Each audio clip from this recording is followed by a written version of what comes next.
सब कह रहे हैं जब प्लेसेस ऑफ वर्शिप एक्ट है देश के अंदर, तो ये सुप्रीम कोर्ट को नहीं दिख रहा है कि लोअर कोर्ट जो है क्यों ऐसे मामले सुन रहे हैं?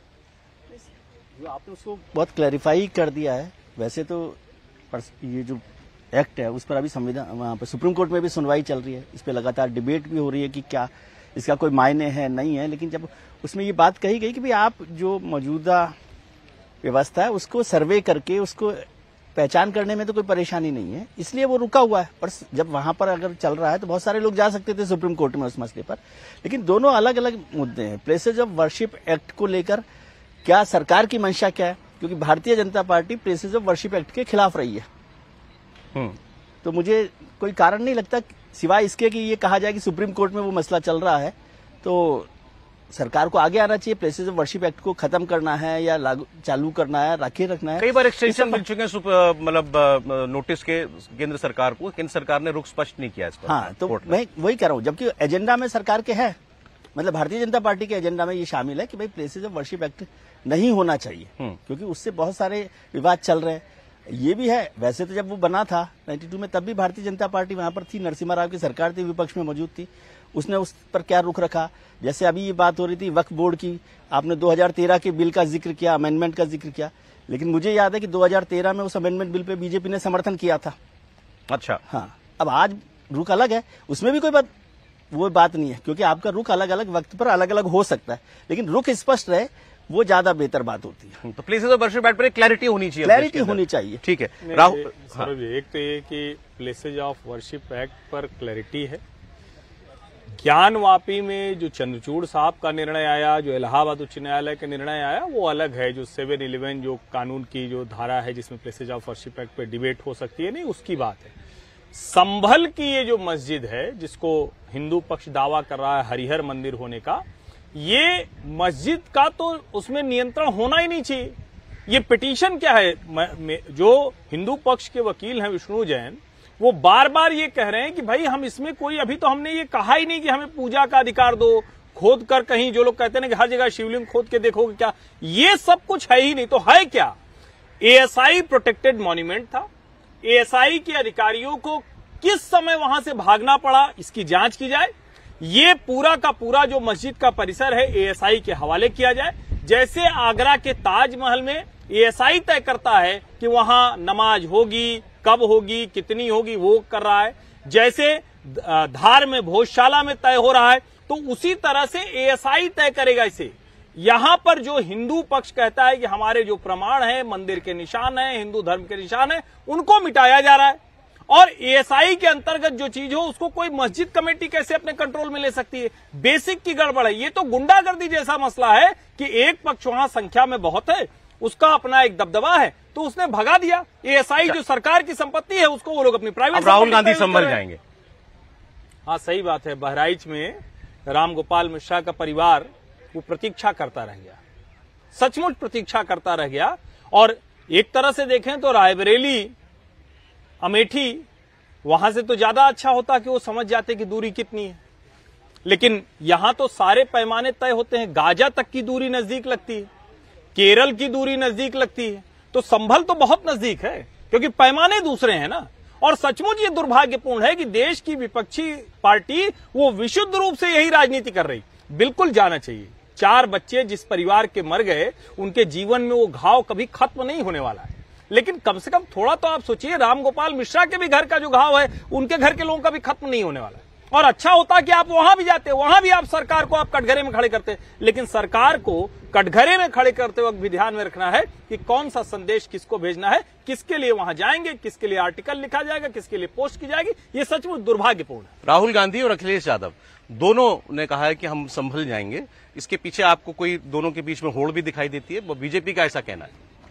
देखिए, राहुल गांधी और अखिलेश यादव दोनों जिस वोट बैंक की राजनीति करते हैं, दोनों इंडिया गठबंधन के सहयोगी है।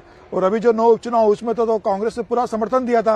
हालांकि ये बात अलग है कि अखिलेश यादव ने 2 से ज्यादा सीट देने से मना कर दिया था, तो कांग्रेस की मजबूरी थी। तो जो वोट बैंक की जो राजनीति है, जिस वोट बैंक की राजनीति अखिलेश यादव और कांग्रेस मुस्लिम तुष्टिकरण की राजनीति करते हैं, वो वोट बैंक उन्हें संभाल कर रखना है। उन्हें लग रहा है कि ये उनका वोट बैंक हाथ से निकल चला गया तो उनके पास कुछ बचेगा नहीं। संभल की जिस मस्जिद के सर्वे की बात हो रही है, सरोज जी, मैं आपको बता दूं कि ऐसी 8 मस्जिदों के सर्वे की अनुमति दी गई है। तमिलनाडु में भी 4 है और केरल में 2 है और आंध्र प्रदेश की 1 मस्जिद है, जहां लोअर कोर्ट ने यह कहा गया कि यह मंदिर था, यहाँ मस्जिद बनी गई है, तो वहां सर्वे की अनुमति दी है कि आप सर्वे करके इसकी रिपोर्ट दीजिए। हालांकि तमिलनाडु में सरकार ने इसको वहां सर्वे नहीं करने दिया गया है। आंध्र प्रदेश के अंदर भी सर्वे की अनुमति नहीं मिली है। कोर्ट ने जरूर कह दिया है कि आप सर्वे कर सकते हो और राज्य सरकार ने उसको अभी होल्ड पे रखा हुआ है। तो ऐसा नहीं कि संभल के अंदर इस तरह के हुआ है। हिंदुस्तान में 8 और ऐसे मामले कि जहां लोअर कोर्ट ने कहा है कि भाई सर्वे होना चाहिए और वास्तविकता पता पड़ना चाहिए कि स्थिति क्या है।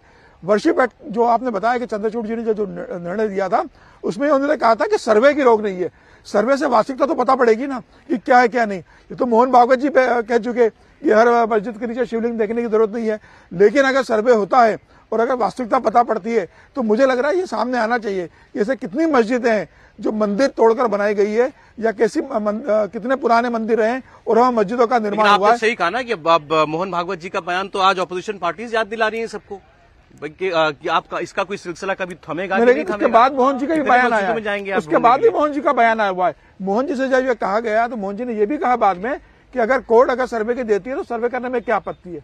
अगर कोर्ट सर्वे करा रही है, ऐसा तो नहीं है कि कोई सरकार जबरदस्ती सर्वे कर रही है। कोर्ट में गए, कोर्ट ने सर्वे के लिए कहा, अगर सर्वे हो जाने दीजिए। सर्वे के बाद ऐसा अगर लगता है कि भाई इसमें कोई तोड़फोड़ की कार्रवाई हो रही है या सरकार आगे बढ़ रही है तो आप कोर्ट जा सकते हो, सुप्रीम कोर्ट है। लेकिन हालांकि आप ये भी देखिए, जब कर्नाटका में कल बैठक हुई थी बिल को लेके, तो उन्होंने कहा था कि हम अब सुप्रीम कोर्ट से भीख नहीं मांगेंगे। हाँ। तो अब जब सुप्रीम कोर्ट को हमारी सड़क हमारी, बिल्कुल, जब इन्होंने सुप्रीम कोर्ट को मानने से इनकार कर दिया है तो आप समझ सकते हो। एक इस आरोप पर बात नहीं हुई जो बीजेपी के मंत्री कह रहे हैं कि ये तो तुर्क मुसलमानों और बाकी वहां के स्थानीय मुसलमानों की लड़ाई है। नहीं, देखिए ये लड़ाई कोई नई नहीं है। वो शिया सुन्नी की लड़ाई, अलग अलग जो जिनको हम कहते हैं ना कि शेख हैं, तुर्क हैं, पठान हैं, मतलब अलग अलग तरह का जो जिसको कहते हैं विभाजन वहां भी है।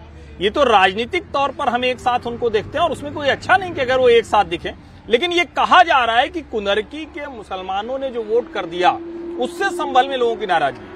और जो जिया उर रहमान का बर्ग का परिवार है, बेहद ताकतवर परिवार है। उनके दादाजी लंबे समय तक रहे, उनके निधन के बाद अब ये सीट है। ये सीट पहले जिया उर रहमान बर्ग विधायक थे जो गई है। तो कुल मिला के अगर कहें तो एक ये मतलब बहुत कुछ ऐसा नहीं लगता कि एकदम से थोपा जा रहा है। वो कुछ हद तक सही लगता है कि ये भी एक संभावना है। सर दम इस बात में कि मुस्लिम समाज की अपनी फॉल्ट लाइन्स हैं। ये अपनी फॉल्ट लाइन्स हर समाज की होती हैं और ये जो तुर्क और पठान वाला जो मसला है वो चल ही रहा है और यहाँ पर संभल में इसकी काफी चर्चा हुई है। और खासतौर से आपने जिस तरह से कहा, मैं इसको साइड इफेक्ट के तौर पे भी देखता हूँ। जो कुंदरकी का नतीजा आया, वो तुर्क वहां पर ताकतवर है, हाँ। पठान नंबर में ज्यादा है, पसमानदा नंबर में ज्यादा है, लेकिन तुर्क वहां की एक ताकतवर कम्युनिटी है, डोमिनेंट कम्युनिटी है। तो वो उन दोनों में शायद ये संघर्ष हुआ होगा कि भाई ये इस तरह का बदलाव कैसे हो गया चुनाव नतीजों में, और वो आगे बढ़कर ये यहां तक पहुंच गया है। लेकिन मैं इस बात पर जा रहा हूं कि राहुल जी भी जाएं, अखिलेश जी भी जाएं वहां पर, कोई बात नहीं, क्योंकि 4 लोग 5 लोग बच्चे मारे गए हैं तो इसमें क्या परेशानी है। बल्कि मैं तो समझता हूं मुख्यमंत्री जी को जाना चाहिए वहां पर। जो किसी एक परिवार के बच्चों को अपने मुख्यमंत्री आवास में बुलाकर बात करते हैं और 10 लाख का मुआवजा देते हैं, तो ये भी बच्चे उत्तर प्रदेश के ही हैं। और अभी तो कुंदरकी का नतीजा, राहुल गांधी बहराइच जाए, योगी आदित्यनाथ को संभल जाना, राहुल गांधी को बहराइच जाना चाहिए, अखिलेश यादव को जाना चाहिए और योगी जी को, या कोई ब्रजेश पाठक की जो अल्पसंख्यक सम्मेलन कर रहे हैं, कम से कम वो तो मिल आते हैं उनसे।